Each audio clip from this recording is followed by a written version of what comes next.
Rajamouli super star Mahesh Babu combination లో వస్తున్న global project Varanasi. ఈ సినిమా షూటింగ్ శరవేగంగా జరుగుతోంది. ఈ భారీ యాక్షన్ ఎపిసోడ్ లో మలయాళ స్టార్ పృథ్వీరాజ్ సుకుమారన్ విలన్ గా నటిస్తున్నారు. ఈ Mollywood star Jakkanna working style, sets లో ఆయన పడే కష్టం గురించి కొన్ని ఇంట్రెస్టింగ్ విషయాలు రివీల్ చేశారు. అవేంటో మీరు కూడా చూసేయండి. రాజమౌళి లాంటి స్టార్ డైరెక్టర్ తో పనిచేయడం తనకు దక్కిన గొప్ప అవకాశం అంటున్నారు పృథ్వీరాజ్. సెట్స్ లో జక్కన్నను చూస్తే దాదాపు 20-30 ఏళ్ల పాటు ఎదురు చూసి ఫైనల్ గా తన తొలి సినిమాను తెరకెక్కించే ఛాన్స్ దక్కించుకున్న ఓ డెబ్యూ డైరెక్టర్ లా ఎక్సైట్మెంట్ కనిపిస్తోందన్నారు. జక్కన్నలో ఉన్న ఆ కసి, ప్యాషనే ఆయన్ను ఈ స్థాయిలో నిలబెట్టిందన్నారు. కెరీర్ లో ఇప్పటివరకు రాజమౌళి అంత కష్టపడే డైరెక్టర్ మరొకరిని చూడలేదన్నారు పృథ్వీరాజ్. రాజమౌళి తన సినిమాల సక్సెస్, ఎక్స్పెక్టేషన్స్ గురించి ఏమాత్రం ఆలోచించారని, సెట్లోకొస్తే కేవలం ఆ రోజు తీసే సీన్స్ మీదే దృష్టి పెడతారన్నారు. ఈ గ్లోబల్ ప్రాజెక్ట్ సెట్స్ లో కనీసం లంచ్ చేయడానికి కూడా సమయం ఉండట్లేదని, కేవలం 20 నిమిషాలు మాత్రమే బ్రేక్ ఇస్తున్నారంటూ సరదాగా కామెంట్ చేశారు. ఉదయం 7 గంటలకు ఫస్ట్ షాట్ ఉంటే రాజమౌళి ఉదయం 5:15 నిమిషాలకల్లా సెట్స్ కొచ్చేస్తారట. మహేష్ బాబు, ప్రియాంక చోప్రా, పృథ్వీరాజ్ సెట్ కి చేరుకునేసరికి కెమెరా, లైటింగ్ అన్ని సెట్ చేయడంతో పాటు అసిస్టెంట్స్ తో 12 సార్లు రిహార్సల్స్ పూర్తి చేసి యాక్టర్స్ కోసం వెయిట్ చేస్తూ ఉంటారని గుర్తు చేసుకున్నారు. సెట్ కు అందరికంటే ముందే వచ్చే రాజమౌళి అందరూ వెళ్లిపోయిన తర్వాతే వెళ్తారన్నారు. జక్కన్న వర్కింగ్ స్టైల్ చూసి ప్రతిరోజు ఎంతో కొంత నేర్చుకుంటున్నానని చెప్పారు.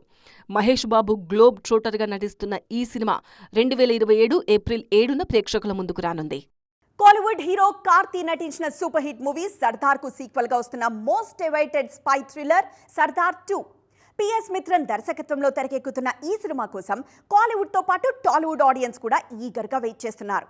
చాలా రోజులుగా వాయిదా పడుతున్న ఈ సినిమా రిలీజ్ విషయంలో క్లారిటీ ఇచ్చిన మేకర్స్ ఈ సినిమా కథ విషయంలో ఇంట్రెస్టింగ్ ట్విస్ట్ ఇచ్చారు. 2022లో వచ్చిన super hit spy action thriller Sardar. Karthi dual రోల్లో అద్దరగొట్టిన ఈ సినిమా బాక్సాఫీస్ దగ్గర భారీ వసూళ్లు రాబట్టింది. ఇప్పుడు ఆ సినిమాకు సీక్వెల్ గా సర్దార్ 2ను మరింత గ్రాండ్ గా తెరకెక్కిస్తున్నారు దర్శకుడు PS మిత్రన్. దాదాపు 100 రోజులకు పైగా చైనా, కాంబోడియా లాంటి దేశాల్లో భారీ స్కెడ్యూల్స్ కంప్లీట్ చేసుకున్న ఈ సినిమా ఫైనల్ గా రిలీజ్ కు రెడీ అవుతోంది. ఫస్ట్ పార్ట్లో తండ్రి కొడుకులుగా కనిపించిన కార్తీ ఈ సీక్వెల్లోనూ ఏజెంట్ సర్దార్, ఇన్స్పెక్టర్ విజయ్ ప్రకాష్ గా తన డ్యూయల్ యాక్షన్తో మరోసారి విశ్వరూపం చూపించబోతున్నారు. ఈ మోస్ట్ అవైటెడ్ మూవీని ఈ ఏడాది సెప్టెంబర్ 10న వరల్డ్ వైడ్ గా గ్రాండ్ గా రిలీజ్ చేయబోతున్నట్టు మేకర్స్ అఫీషియల్ గా ప్రకటించారు. అంతేకాదు రెగ్యులర్ సీక్వెల్స్ తరహాలో కాకుండా ఈ మూవీని డిఫరెంట్ గా ప్లాన్ చేస్తున్నామంటూ ట్విస్ట్ ఇచ్చారు. సర్దార్ 2ను కేవలం సీక్వెల్ గా కాకుండా ఇదే కథలో కొంత ప్రీక్వెల్ కథకు కూడా ప్లాన్ చేశారు. అంటే సర్దార్ లేటెస్ట్ మిషన్తో పాటు స్పైగా గతంలోనే ఆయన చేసిన సాహసాలను కూడా పార్ట్ 2లో చూపించబోతున్నారు. ఈ సినిమాలో ఫస్ట్ పార్ట్ను మించి high voltage action, spy elements audience ను సర్ప్రైజ్ చేస్తాయంటున్నారు makers. Energetic star Ram Pothineni career ఇప్పుడు ఒక ఇంట్రెస్టింగ్ టర్న్ తీసుకోబోతోంది. రీసెంట్ టైమ్స్ లో ఆశించిన విజయాలు దక్కకపోవడంతో రామ్ తీసుకున్న డెసిషన్ ఇండస్ట్రీలో హాట్ టాపిక్ గా మారింది.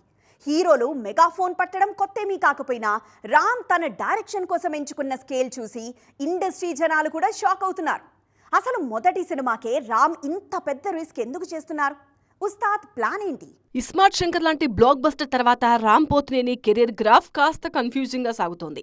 The warrior, Skanda, double smart సినిమాలు బాక్సాఫీస్ దగ్గర మ్యాజిక్ చేయలేకపోయాయి. Recent movie Andhra king Taluka మాత్రం కాస్త పర్వాలేదనిపించింది. ఇలాంటి టైంలో ఏ హీరో అయినా సక్సెస్ ట్రాక్ లో ఉన్న డైరెక్టర్తో సేఫ్ గేమ్ ఆడాలని చూస్తారు. లేదంటే ఓ పక్కా కమర్షియల్ ఫార్ములా మూవీతో బౌన్స్ బ్యాక్ అవ్వాలనుకుంటారు. కానీ రామ్ మాత్రం అందరికీ షాక్ ఇస్తూ రూట్ మార్చారు. తనను తాను సరికొత్తగా ప్రెజెంట్ చేసుకునేందుకు ఏకంగా దర్శకత్వ బాధ్యతలు తీసుకుంటున్నారు రామ్. వేరే డైరెక్టర్ల కథలపై ఆధారపడే కంటే తన విజన్ తానే స్వయంగా తెర మీదకు తీసుకురావాలని డిసైడ్ అయ్యారు. హీరోగా దాదాపు 2 దశాబ్దాల అనుభవం ఉన్న రామ్ ఇప్పుడు డైరెక్టర్గా తన అదృష్టాన్ని పరీక్షించుకోబోతున్నారు. ఆల్రెడీ తన డైరెక్టోరియల్ డెబ్యూ మూవీ వర్క్ కూడా స్టార్ట్ చేశారు. దర్శకుడిగా రామ్ డెబ్యూ మూవీ విషయంలో అందరినీ ఆశ్చర్యపరుస్తున్న విషయం బడ్జెట్. ఏకంగా 100 కోట్ల భారీ బడ్జెట్తో రామ్ ఈ ప్రాజెక్టు ప్లాన్ చేస్తున్నారు. భారీ యాక్షన్ ఎంటర్టైనర్గా రూపొందుతున్న ఈ సినిమా కోసం హాలీవుడ్ యాక్షన్ కొరియోగ్రాఫర్స్ ను రంగంలోకి దించుతున్నారు. అయితే ప్లానింగ్ ఎంత పర్ఫెక్ట్ గా ఉన్నా రామ్ కెరియర్లో ఇప్పటివరకు వచ్చిన హైయెస్ట్ కలెక్షన్సే 90 కోట్లు. ఈ పరిస్థితుల్లో 100 కోట్ల బడ్జెట్ అంటే రిస్కేమో అంటున్నారు ఇండస్ట్రీ జనాలు. బాలీవుడ్ బడా డైరెక్టర్ సంజయ్ లీలా భన్సాలీ చుట్టూ ఎప్పుడూ ఏదో ఒక వివాదం తిరుగుతూనే ఉంటుంది. ఆయన సినిమా తీస్తున్నాడంటే కాంట్రవర్సీకి కేర్ ఆఫ్ అడ్రస్ గా మారిపోతుంది. తాజాగా ఆయన సినిమా సెట్లో జరిగిన విషాదం ఇప్పుడు బాలీవుడ్లో తీవ్ర దుమారం రేపుతోంది. పూర్తిగా బాలీవుడ్ బడా సినిమాల మేకింగ్ మీదే ఎఫెక్ట్ చూపిస్తోంది. భారీ సెట్టింగ్లు, కళ్ళు చెదిరే విజువల్స్తో ప్రేక్షకులను మంత్రముగ్ధులను చేసే సంజయ్ లీలా బన్సాలి లేటెస్ట్ మూవీ సెట్లో ఓ కార్మికుడు ప్రమాదవశాత్తు ప్రాణాలు కోల్పోయారు. ఈ ఘటన ఇప్పుడు తీవ్ర చర్చనీయాంశంగా మారింది. బాధిత కుటుంబానికి ఏకంగా ₹1 కోటి పరిహారం చెల్లించాలంటూ all Indian cine workers association పట్టుబడుతోంది. బన్సాలి సినిమాలో ఇలాంటి విషాదాలు జరగడం ఇదే తొలిసారి కాదు. గతంలో ఆయన ప్రతిష్టాత్మకంగా తెరకెక్కించిన దేవదాస్, పద్మావత్ చిత్రాల నిర్మాణ సమయంలో కూడా ఇలాగే కార్మికుల మరణాలు నమోదయ్యాయి. అప్పట్లో కూడా ఈ ఘటనలు ఇండస్ట్రీలో తీవ్ర కలకలం రేపాయి. పదే పదే బన్సాలి సెట్లోని ఇలాంటి ఘటనలు జరగడంతో భారీ స్థాయి సినిమా సెట్లలో కనీస భద్రతా నిబంధనల పాటింపుపై ఇప్పుడు తీవ్ర స్థాయిలో ప్రశ్నలు వెల్లువెత్తుతున్నాయి. గతంలో బన్సాలి తెరకెక్కించిన కొన్ని సినిమాల కథ, నేపథ్యం, ఆఖరికి టైటిల్స్ కూడా వివాదాలకు కారణమయ్యాయి. ప్రతి సినిమాతో వివాదాల్లో చిక్కుకోవడం కామన్ అయిపోయిన బన్సాలి తాజా కాంట్రవర్సీ నుంచి ఎలా బయటపడతారో చూడాలి. చూసారుగా, ఇది వాటి సైన్మా 2.2. మరిన్ని ఇంట్రెస్టింగ్ అండ్ ట్రెండింగ్ అప్డేట్స్తో మళ్ళీ కలుద్దాం. అప్పటి వరకు చూస్తూనే ఉండండి TV9.